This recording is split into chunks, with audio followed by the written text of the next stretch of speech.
Lahat ba ng bumibitaw ay gustong umayaw? Marami sa atin na nakikipag-iwalay hindi dahil gusto nating mang-iwan, kundi dahil alam natin na yun ang mas tamang gawin. Hindi lang para sa kanila, kundi para sa sarili natin. Kapag nagmamahal kasi tayo, nakakalimutan natin na may sarili tayong halaga, na minsan hindi na natin yung nakikita dahil mas pinapahalagahan natin sila. We give them the love we think they deserve, without realizing na tayo naman ang hindi na nakakatanggap ng pagmamahal na kasing kahalaga natin. Na minsan pakiramdam natin, hindi ganito lang yung deserve natin. Because we know ourselves and we know our worth. At kung sa tingin mo hindi mo deserve yung ganito, don't hesitate to choose yourself.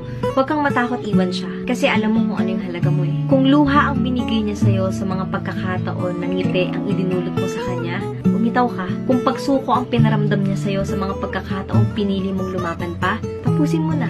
Hindi naman tayo pumasok sa relasyon para magmahal lang.